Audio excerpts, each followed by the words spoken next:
Jasmine Crockett being very fraudulent, owing money to people, and not a little bit of money either.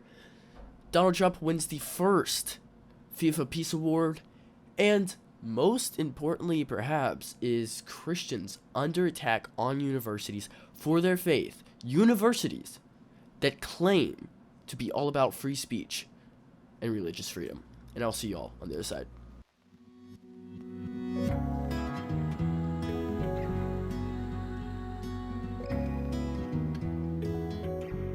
So firstly, I want to thank everyone.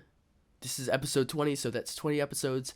Those of you who have come from the beginning, thank you so much. Thank you for hanging in there. Just thank you for caring. I talked about this on Spotify. My show is actually doing 85% better, or is doing better than 85% of shows that made their debut on Spotify this year. So that's awesome. I'm so grateful for that. That is so amazing. Spotify people are awesome. The YouTube people are awesome. I just love them all. And I know it's not a huge group or anything, but it's something that I can definitely be thankful for, and I absolutely am. Every single one of you matters so much. So thank you very much for following. Let's get into the news. Firstly, Congresswoman Jasmine Crockett, okay, she's a representative of Texas. She's rumored to be wanting to run for Senate. County records reveal that the representative has an outstanding line of $3,000 against her luxury condominium in Dallas. So $3,000 she owes this condominium. This is the West Side Condominium Association in Dallas. They allege that Crockett had refused to pay her homeowner assessments for more than a year.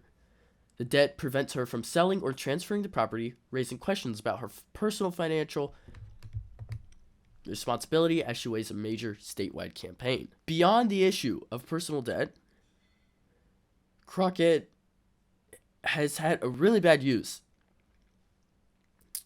of her campaign funds. Federal Election Commission filings show that her campaign spent nearly $75,000 this year on non-mandatory expenses. Okay, so just to give an idea of what I mean by this. This is like luxury vehicles, high-end accommodations. It's like super fancy stuff that she does not need. It's all extra, but very classy, okay? This includes places like Martha's Vineyard, New York City, Los Angeles, all these places that have high-end stuff. That is where she's at. She spent over $25,000 just on transportation and luxury hotels. What is she fighting for? Affordability. That is her main goal, is affordability. And yet, her obvious lifestyle has nothing to do with budget or living on the lower end of the economy. She's by far on the higher end. And this raises, a lot of questions for her supporters as to who she really is. Why is she like this? Why is she fighting for people and then boldly boasting about her wealth? And here's the thing. It would make sense. Like, you could almost make this case against Trump. Yet Trump went and worked at McDonald's. We all know his favorite restaurant is McDonald's. He loves a good Diet Coke. He talks about this a lot. So he still has a connect to the average Joe because he did those things. And that's partially why he did it. He knew that was a connection. Jasmine Crockett, however, has tried to change her accent, has tried to change how she is. She's done multiple things to try to lower herself, in her point of view, lower herself to the common man. And she's not done a good job of it. And more so, she has spent all this money on high-end luxury things that she did not need, while making a case for affordability that everything's too expensive in America. Oh my goodness, it's too expensive. Well, you just spent tons of money. So how do you think the working class constituents in in Texas's 30th district are feeling right now? Like, just imagine how they're feeling. Not too well. Okay? They want someone they can relate to, and she is not relatable. We talked about this. The left slowly is becoming more and more unrelatable to the common person because they take their ideas to such an abstract, strange place and then they do things that are just totally random and confusing, and oftentimes contradict exactly what they're preaching. So you must do what you preach. She also spent nearly $50,000 on private security services. Okay, so let's put it this way.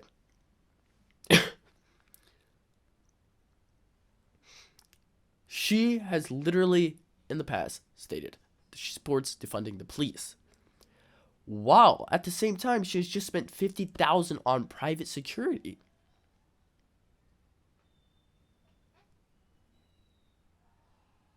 So Jasmine Crockett is obviously a very high IQ person, as she can see that defunding the police and spending $50,000 on security really goes hand in hand. I mean, it's practically the same thing. So that's interesting. So again, it makes no sense, absolutely no sense. Her argument was that we need to redirect funds from policing to community investments to address the root causes of crime, which obviously does not work. We need law enforcement. And while it's good to cut crime at the root, we are all sinful creatures, and crime will just always be around until Christ returns. So that being said, we do need a good amount of law enforcement, which is very important. Very, very important. She is seriously considering a run against Senator John Cornyn, and the scrutiny over her condominium debt and her spending on luxury travel, and the contradiction regarding her views on policing versus her security expenses. I mean, it all raises a very challenging narrative. People do not believe in Crockett anymore. People of her own party do not have faith in her. She is unpredictable, immature. She is immature for what she's doing. Many say she's not ready for prime time. Look at this. Look at this.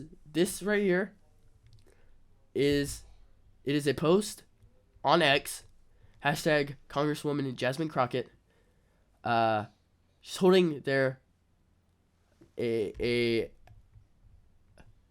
cannot tell if it is photoshopped or not. It seems kind of photoshopped. But do you like me for president? Be honest with me. Obviously, the person who first posted this was totally for her. But we see a really great comment right below. It's not working for me. You are not ready for prime time. And I totally agree with Yar F. Interesting name. I totally agree with her. I think she's totally right. That is scary. That is absolutely ridiculous, regardless of whether her holding that sign is real or fake. It appears to be fake. We all know that is exactly what she wants. She would love to be president. She would love to take it to a whole nother level, and she just cannot. We cannot have this.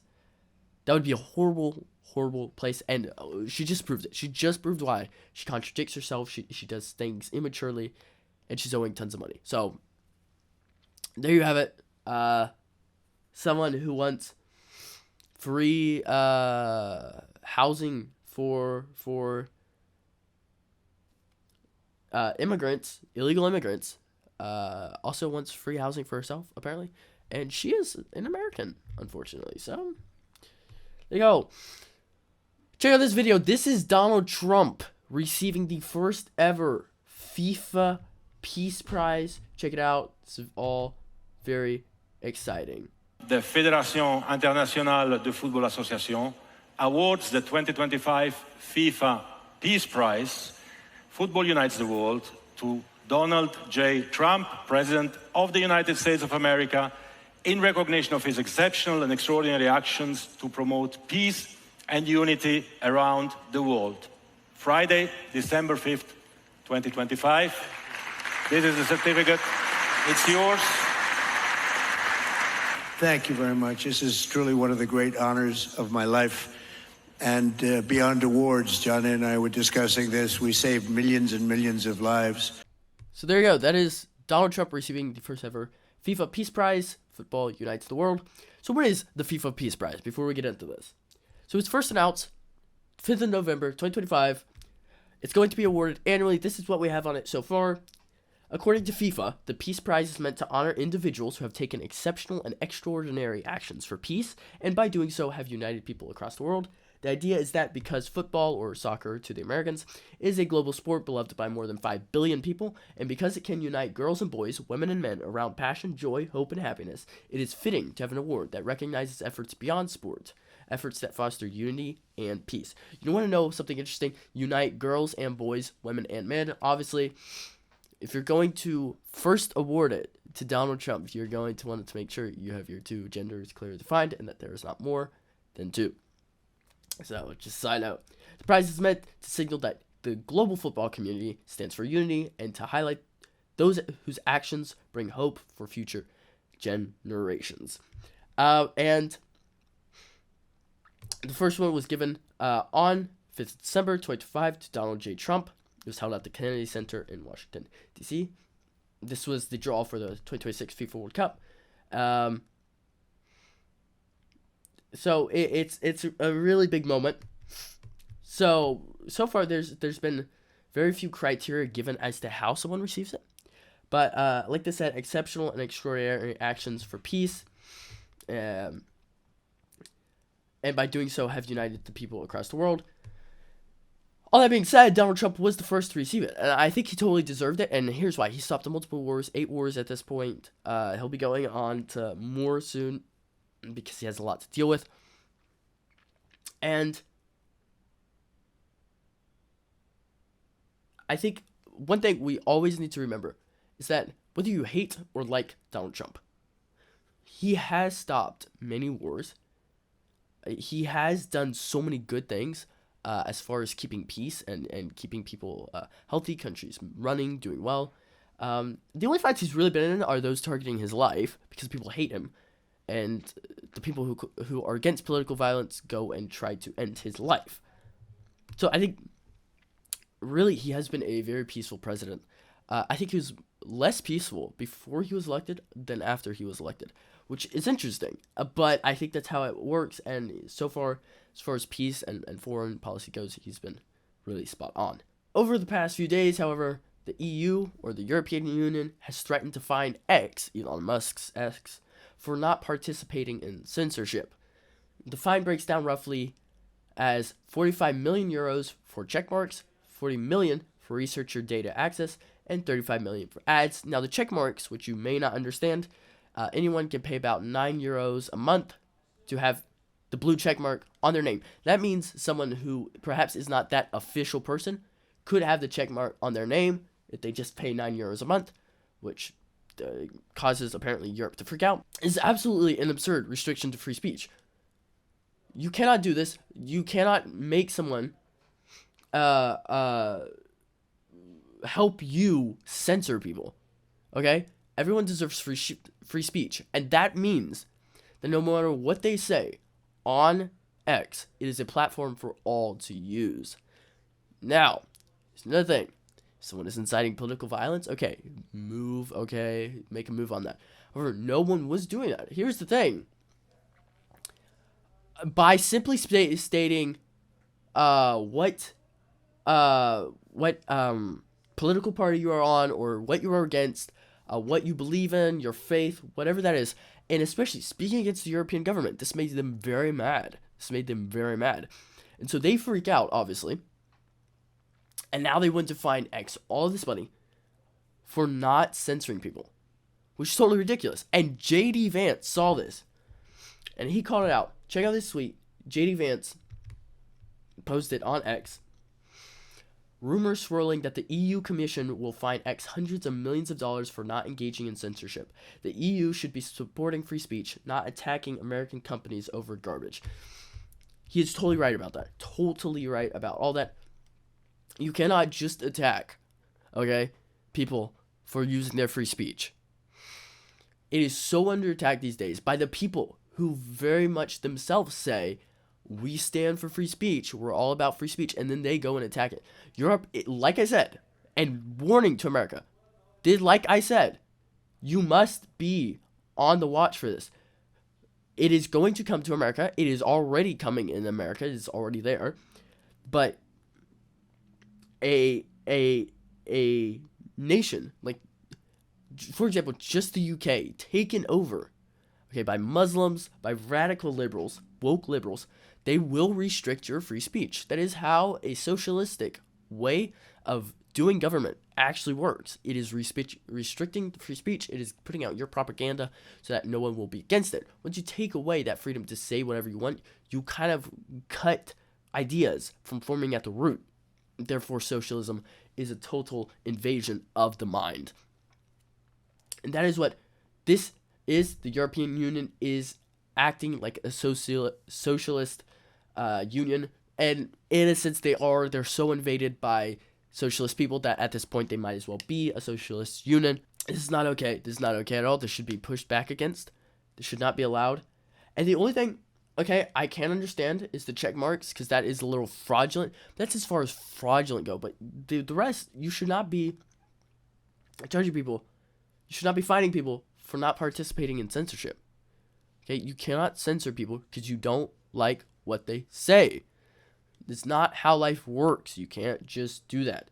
So again, very important that they get past all this and that they understand that America will not stand for this. And I hope to see Trump making a very big move on this and that he will be shutting it down. And J.D. Vance already saw it. He was already right.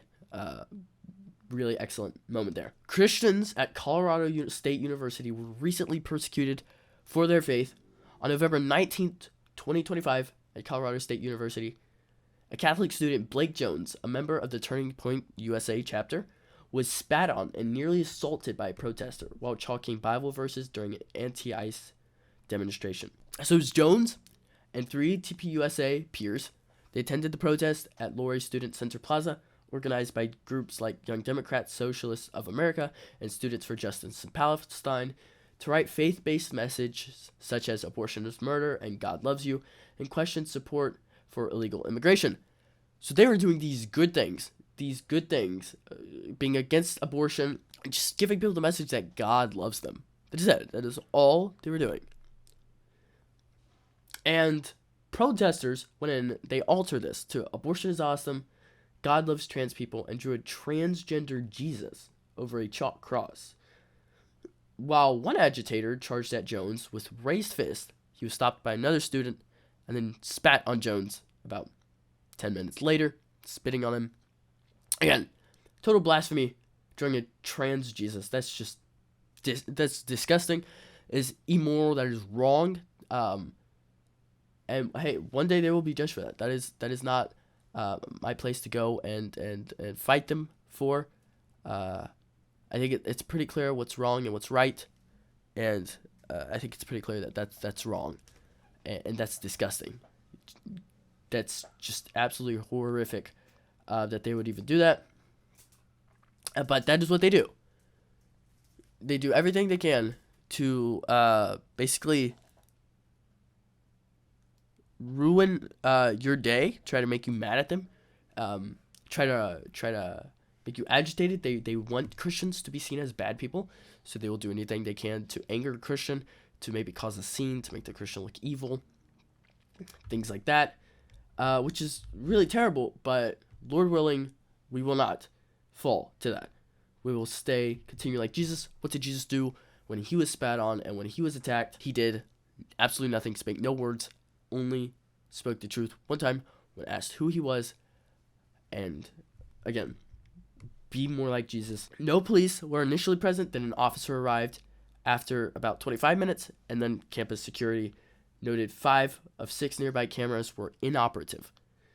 University police confirmed an active investigation with uncertainty about the assailant's affiliation to leftist groups, and Jones's group prayed for those involved afterwards. So 5 of the 6 nearby cameras were inoperative. That seems a little suspicious, doesn't it? So 5 of the 6 cameras that were not working. So they were not capturing what was going on. Almost like it was a premeditated thing. They had already decided we're going to do this. We don't like these Christians coming in and saying what they're saying, so we're just going to ruin their day, basically. And then Jones' group still prayed for those involved afterwards. That is Christ-likeness right there, because what you do is your enemies come at you. Again, these are Catholics. I'm not Catholic. I am not. I do not endorse Catholicism. I do not think it is the true Christianity. I'm not saying there are Catholics that are not saved. I'm not saying that at all. However, I do want to be very clear that there's quite a bit that I do not agree with on Catholicism. However, they still showed a Christ-likeness here by praying for those who hurt them, by praying for those who were against them. May we all be like this. This is such a good lesson. When people hate you and when they attack you, you do not attack them back. Vengeance is mine. That's what God said. God said that he will repay. So it's not your job to go and do that. It's not your job to attack the people that attacked you. God will take care of that. And he is faithful and just. He will do that. That is what also Jesus did on the cross. He said, Father, forgive them, for they know not what they do. So he was on the cross being brutally murdered by the Romans and some Jews, and he asked his Father to forgive them because they just did not know what they were doing. They just did not know. That is the kind of mercy, that is the kind of Christ-likeness we should have. And it's very good to see that in those college students. Another girl, this time at the University of Oklahoma, she received a 0 grade on an essay for bringing God into a paper. Samantha Fulnecki, a 20-year-old junior psychology major and pre-med student at the University of Oklahoma, received a 0 on a reaction paper for lifespan development psychology class after referencing the Bible and calling the idea of multiple genders demonic. So the whole paper, it's a 650-word response to an academic study on whether conformity to gender norms affects popularity or bullying among middle schoolers. Fulnecki expressed frustration with the article's premise, arguing that promoting multiple genders deviates from God's original plan and harms youth. Right here, she was totally correct. God created man and woman in the beginning. God created the heavens and the earth, and as the days progressed, and then on the 6th day, God created man. Then he put Adam to sleep, took out one rib, and made that his wife. All throughout the Bible, marriage is always in between a man and a woman. There's no other type of marriage in the Bible. So again, very important and very well done by her. And then, after she says all this, the instructor then deducted all 25 points, citing failure to address assignment questions, contradictions, reliance on ideology over science, and offensive content. And then a second teacher agreed with that grade. This is horrible. This is absolutely horrible. Okay? When you have a premise that is already not based on fact, and is already not based on science, is totally based on feeling. The fact that there could be more than one gender, because if you look most liberals or woke far left say that sex is what we scientifically are. So male, female, blah, blah, blah. Gender is just an idea.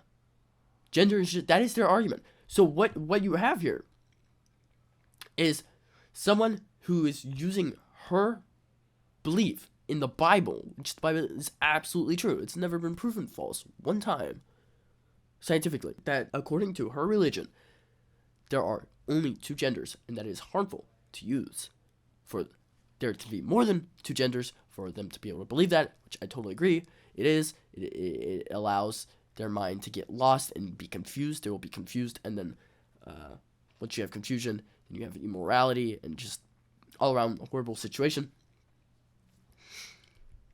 So for her reliance on ideology over science, she loses 25 points, and obviously for bringing God in. Yet their whole idea of gender is ideology. That is what they believe. Their whole idea of gender is ideology. So that means they are fighting true things with ideology. There's always only been 2 genders. We are totally aware of this. There's always only been 2 genders. Okay? If this had happened 20, maybe even 15 years ago, we'd all be freaking out, not able to believe this. Obviously the girl's right. And now we're just, so progressive. We just accept this. We're just going to continue down this downward slope and just accept this. I cannot. I will not accept this. I do not stand for this. I think it's horrible. I totally disagree. Here's what she had to say when asked about, how she felt about it. My main goal in this is to encourage other Christians to stand up for their belief. They didn't know that the TA was transgender or about his personal beliefs or anything like that. I just did the assignments and turned them in and went about my day. So there hadn't been any tension in the past until we were asked to do an assignment over this topic. So again, she's just trying to show that she's a good girl, trying to show that God exists and that those who believe in God should not have fear to show the world that they believe in God. Okay, we should not be afraid to talk about the one whom we serve, the one who's given us the gift of salvation. OU has already said that they have made a commitment to protecting the students' right to express religious beliefs. Okay, so technically on that campus they're allowed to express religious beliefs.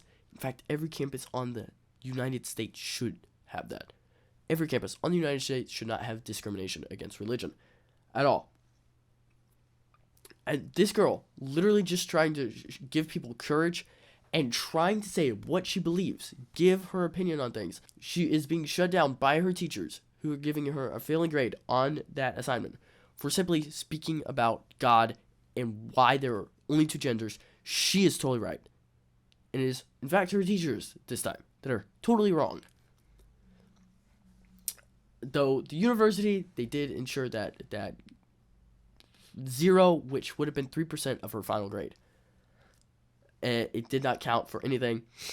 She simply just got a 0 on that test. So I think they made the right move there. The two assistants are on paid leave, but again, I totally disagree with how they reacted. Those people should not be allowed to work anymore because they did discriminate on a student, and a student who took it very well. She took it extremely well. She didn't freak out. She didn't cry. She didn't go riot. She didn't get mad. She didn't start a protest. She didn't freak out. Totally calm. Totally accepted it. Being what a Christian should be. And